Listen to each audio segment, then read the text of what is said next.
नमस्कार, बहुत स्वागत है आपका हमारा समाचार में। देखिए, मैं मौजूद हूँ अभी शिवदासपुरा में, क्योंकि आपने एक घटना सुनी होगी कि एक लापता महिला का शव मिलता है जिसके पैर कटे हुए हैं। और ये एक घटना ऐसी घटना है जो कि पूरे देश भर को झकझोर कर देती है। तो उसी घटना के जो परिवार के लोग हैं, उनके बेटे हैं, मेरे साथ मौजूद है। कैसे ये कब घटना हुई इसके बारे में विस्तृत बात करेंगे। सबसे पहले स्वागत है आपका हमारा समाचार में। तो मेरा नाम आशीष कुमार बैरवा है।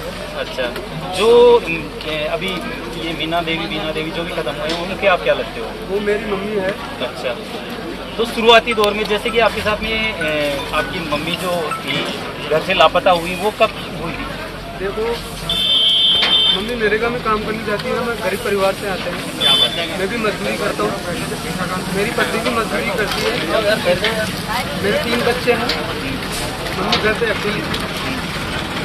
जैसे ही मैं शाम को घर पे आता हूँ तो मम्मी मुझे घर पे मिलती है, लापता होती है। मैंने रिश्तेदारों से पूछा, मम्मी का शाम तक कहीं से पता नहीं। सुबह मैंने अपने 2 बड़े भाइयों को बोला कि मम्मी घर पे नहीं है। तो 3 भाई हम आके परिवार के सदस्यों को लेकर हम शिवदासपुरा थाना पहुँचे। यहाँ पे हमने गुमशुदगी की रिपोर्ट दर्ज करवाई 12 बजे करीब। रात में? दिन में वो क्या है कि 11 तारीख को 12 बजे करीब लापता हुई थी मम्मी। फिर रिपोर्ट दर्ज करने के बाद में कोई पुलिस ने संज्ञान लिया आपके? हमने गुमशुदगी की रिपोर्ट दर्ज करवाने के बाद में जो इसकी जांच है वो हरपाल सिंह के पास चली गई। अच्छा, उन्होंने बोला कि कार्रवाई करेंगे। मैं बिल्कुल गरीब परिवार से हूँ, ये सच्चाई है। जितना मेरा प्रयास करना था मैंने किया। 6-7 दिन मैंने खूब ढूंढा, रिश्तेदारों को भी लेकर ढूंढा। मोटरसाइकिल से मेरे पास और कोई नहीं था। मैंने काफ़ी प्रयास किया। हरपाल सिंह जी ने एक बार आए थे मेरे घर पर जांच करने के लिए। तो जांच भी की। जो मुझे संदेह था उन व्यक्तियों पर, मैंने उनको शुरू से सूचित कर दिया था कि मुझे कुछ गलत लग रहा है। आपको किसी पे डाउट लगा था? हाँ, मुझे डाउट लगा था। मैंने बताया भी है, संदिग्ध व्यक्तियों का नाम बताया भी था मैंने हरपाल सिंह जी को। तो 7 दिन के करीब हो गए मेरे को ढूंढते हुए। मैं हताश भी हो गया था। जिस कुएं में देख के आया था उस कुएं में मम्मी मिली भी नहीं थी। अच्छा, पहले नहीं मिली थी? हाँ, रिश्तेदारों ने देखा था। मैं वहाँ पे गया नहीं था क्योंकि मैं हताश हो चुका था, पैसे खत्म हो चुके थे। अभी मेरे अकाउंट में सच्चाई है 100-150 रुपये के अलावा नहीं है। तो मैं घर पे ही था, फिर मैं हताश हो गया। दोनों भाई भी अब कहीं भी नहीं ढूंढेंगे। तो हरपाल जी ने आपको बताया कि बीच में क्या बोला? अच्छा, क्या बोला आपको? आपकी मम्मी मर्जी से गई है, वो सुरक्षित है, हम ढूंढ रहे हैं। नहीं, उन्होंने आपको ये बोल दिया कि सुरक्षित है वो? हाँ, ये बोल दिया। तो आपने पूछा नहीं कि सुरक्षित है तो आपको कहाँ पता है? मैंने काफी बार जो मेरे को डाउट था मैंने उनके बारे में बताया, उनको देखो पल बताया। देखिए, इसमें बहुत बड़ी बात निकल के आ रही है। जो पुलिस की जो इसमें इन्वेस्टिगेशन थी, आईओ इसमें डेप्यूट किया गया था, तो वो इनको बोलता है आकर कि आपकी मम्मी बिल्कुल सुरक्षित है और अपनी मर्जी से गई है। तो इस तरीके के ये उनके पुत्र हैं जो कि इसमें वारदात की रिपोर्ट दर्ज करवाने आए थे, बराबर पुलिस से संपर्क बनाए हुए थे, लेकिन फिर भी पुलिस आकर ऐसा बयान दे रही है, बजाय उसके कोई भी उनको बताया नहीं कि कहाँ पर है क्या नहीं है। उसके बाद में क्या हुआ? जो ये सच्चाई अगर जनता के बीच में जाती है, मेरे से बात पहली बार हुई है मीडिया के माध्यम से, अगर ये सच्चाई जाएगी ना पूरे प्रदेश में, ये झकझोर कर रखने वाली घटना है। आप अंदाजा नहीं लगा सकते। मैंने मेरे मम्मी की जो मैंने लाश देखी है ना, एक नज़र देखा है कुएं में, उसके बाद से मैंने अब तक नहीं देखा। ऐसी स्थिति में मिली है कि आप अंदाजा नहीं लगा सकते कि क्या हुआ है।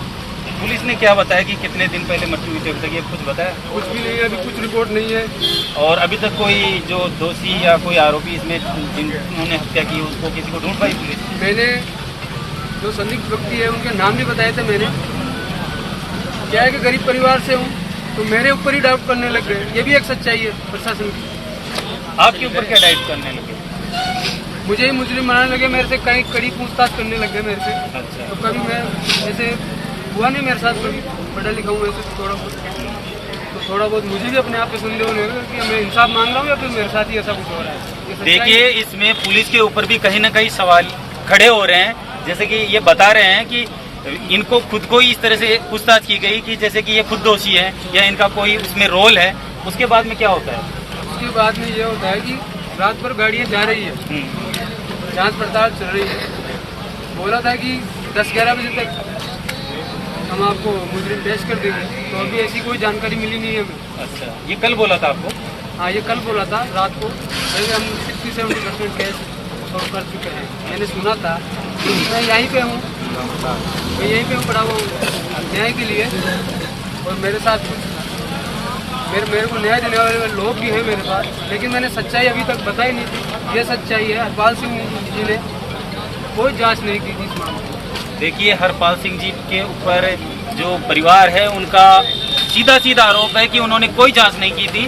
तो इनको जो न्याय और इंसाफ दिलाने के लिए मैं थोड़ा कैमरा सहयोगी को कहूँगा चारों तरफ आप दिखाएं। इसमें बहुत ही भारी संख्या में, सैकड़ों की तादाद में यहाँ पे समाज के जो लोग हैं, इनके परिवार हैं, इनके रिश्तेदार हैं, इसके अलावा सामाजिक संगठन है या और भी स्थानीय कोई जो नेता वगैरह हैं, वो सभी आए हुए हैं और सब यहाँ न्याय और इंसाफ की गुहार लगा रहे हैं। मैं थोड़ा थाने की भी स्थिति से आपको अवगत करवा दूंगा। देखेंगे आप थोड़ा सा आगे, बाहर में भी स्थिति ऐसी बनी हुई है कि यहाँ पर जो जनता है बहुत बढ़ती जा रही है और सबको कहीं न कहीं आप देखेंगे चारों तरफ ये सारे लोग हैं जो सब इनको न्याय और इंसाफ दिलाने के लिए आए हुए हैं। यहाँ बहुत भीड़ आई हुई है, अंदर भी थाने में काफ़ी लोग मौजूद हैं। सब लोग कोशिश कर रहे हैं कि जो पीड़ित पक्ष हैं उनको न्याय मिले, इंसाफ मिले, लेकिन अभी तक पुलिस की तरफ से कोई भी ऐसी इनको बताया नहीं गया है कि क्या कुछ हत्यारों को या जिन्होंने ऐसी घटना को कारित किया वो कहीं पे मिले हैं या नहीं मिले हैं। अब हम यहाँ पे जनता जो है आप देख रहे हैं, ये सारी जनता से रूबरू करवाएंगे कि इस घटना से क्या कुछ इनको कैसा लग रहा है आपको ये घटना सुनने के बाद में। जी देखिए, ये जो घटना होती है उसके बारे में आप कुछ कहना चाहेंगे? पहली बात तो ये है कि ये जो घटना हुई है,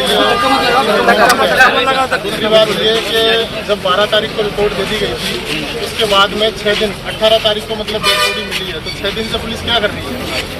तीसरी बात ये कि बार बार पुलिस प्रशासन के लोग आ रहे हैं पोस्टमार्टम के लिए। तो मुझे एक चीज़ बताओ, जब 6 दिन से इनको उस चीज़ की फिक्र नहीं थी तो अब क्यों उस चीज़ की फिक्र हो रही है। हमारी मांग ये थी कि सबसे पहले आरोपी को गिरफ्तार किया जाए। कल से हम सुबह से धरना दे रहे हैं, पोस्टमार्टम के लिए आपको बोला जा रहा है, पोस्टमार्टम के लिए बोला जा रहा है, बार बार पुलिस प्रशासन के लोग आ रहे हैं, पोस्टमार्टम के लिए बोला जा रहा है, लेकिन हमने मना कर दिया। और हमारे जो सभी जो समाज के लोग यहाँ इकट्ठा है उन्होंने भी मना कर दिया कि भाई हम पोस्टमार्टम नहीं करवाएंगे जब तक आरोपी की तलाश नहीं की जाए। उसके बाद में कल से आज तक अभी तक कोई हमारी सुनवाई नहीं हुई है। ठीक है, पुलिस वाले आ रहे हैं, जा रहे हैं, लेकिन कोई भी ऐसा कुछ भी नहीं है। सुनने में आया कि भाई आरोपियों को पकड़ लिया गया है, लेकिन उसका कोई खुलासा नहीं हुआ है कि आरोपी कौन है, क्या है, कुछ नहीं। ये है सर। ठीक है, देखिए अभी ये सब लोग न्याय के लिए यहाँ पर डटे हुए हैं। कल से इनका धरना जारी है और इनका कहना है कि हमारे को पोस्टमार्टम के लिए भी पुलिस के द्वारा दबाव बनाया जा रहा है। तो आप इसको पोस्टमार्टम करवाने के पक्ष के अंदर कैसे तैयार होंगे? सर हमारी मांगे पूरी हो जाएगी तो हम तैयार हो जाएंगे। तो इनकी मांगे जब तक पूरी नहीं होती, जब तक ये पोस्टमार्टम करने को तैयार नहीं भाई होते हैं। हमारा जो मुद्दा है वो ये है कि सर आरोपी को गिरफ्तार किया जाएगा। भाई इतने दिन से 6 दिन तो रिपोर्ट गुमशुदा की रिपोर्ट दर्ज कराए हुए हो गए। अगर वो ये जो अभी जो आगे पीछे पुलिस वाले घूम रहे हैं, अगर ये पहले घूमते तो शायद हो सकता है कि आज हमें यहाँ नहीं बैठना पड़ता। ये तो देखिए, ये घटना बहुत ही वास्तव में बहुत ही ऐसी घटना है जिसको सब सुनकर बिल्कुल सोचने पे मजबूर हो गए हैं। तो इस घटना में यहाँ पर न्याय और इंसाफ के लिए लगातार यहाँ के स्थानीय लोग लगे हुए हैं। इसी तरीके की लगातार खबरों के लिए आप बने रहिए हमारा समाचार न्यूज़ के साथ में। आपका अपना भवानी सिंह।